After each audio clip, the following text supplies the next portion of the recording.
We all, though, wish that we were there at JPL today. Well, Congressman Mike Garcia, Republican from Santa Clarita, he actually was there today at JPL. He joins us live now to talk about this. Space is one of the things he helps oversee in Congress. Congressman, welcome. Thanks for being with us. And walk us through it. Thanks for having me. What was the day like? It was an amazing experience. Just a magical day. A great day to be an American. So proud of the NASA JPL Caltech team. Southern California heroes, really, and this project was really birthed here and succeeded here after 10 hard years of work, and through the pandemic and COVID, just a testimony of their dedication and hard work, and frankly their perseverance. An aptly named program. You know, for me as a former naval aviator, it kind of is mind-boggling to me to think that we as human beings have been on this planet for a couple 100,000 years. And we just learned how to fly in our own atmosphere about, just over 117 years ago. And now we're on the verge of potentially flying a helicopter within the atmosphere of Mars. And it just shows just how far we've come as a race, as a species, but as Americans. And we have an advantage over other countries in the world right now. We've got to hold that advantage. So just so proud of this team and their accomplishments. It's amazing. Tell us a little more about what the experimentations are likely to be and what this helicopter is going to do. Well, first of all, just getting there is no small feat, right? We've only now launched 6 rovers into the atmosphere, and it really is 7 consecutive miracles, and that 7-minute blackout period was very tense. So just getting there is a huge achievement. Now that they've gotten there, they're going to survey the area, start taking samples, and ultimately fly those samples back home here to Earth. So here in our own facilities, we will now have Martian dust, Martian rocks, something that we could only dream as kids of being able to accomplish.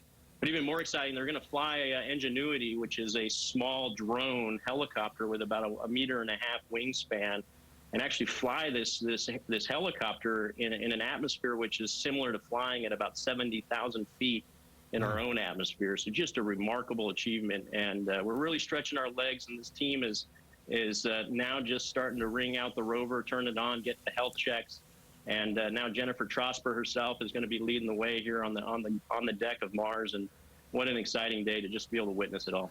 Yeah, I mean, it's an exciting time in space, and it's one of the few things that we actually do see some bipartisanship with in our country. President Biden has said that he basically approves of what President Trump was doing when it comes to the Space Force, plans on largely continuing that.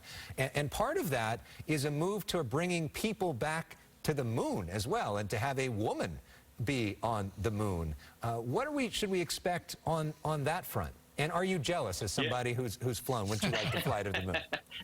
I've had my turn in the barrel. I would go if they asked me to, of course, but there's definitely more capable folks and folks who have been working hard for this dream. So look, we're in the midst of another golden era of our space programs, and we do need to continue to double down not only on the science side but also the national security side. This is a domain where we as a nation can thrive, but also be vulnerable if we don't do it right. And we've got to make these investments in all forums.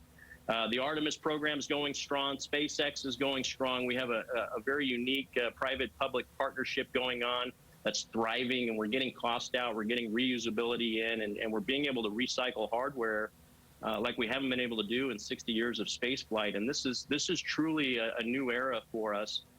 We've got to do it right. We've got to hold businesses and primes accountable for efficiencies and safety. But yeah, we're going to have a man and a woman on the planet of Mars. And it's hard to. It's another fun fact. We haven't really been all together as humans on this planet for over 20 years now. And with the space station in orbit since 1998, I believe, we've had a human there at one point or another. And so these little facts that I think most Americans aren't paying attention to because we're being distracted by other things. And this is a unifying front. This is a unifying science project, and definitely one that both parties should support.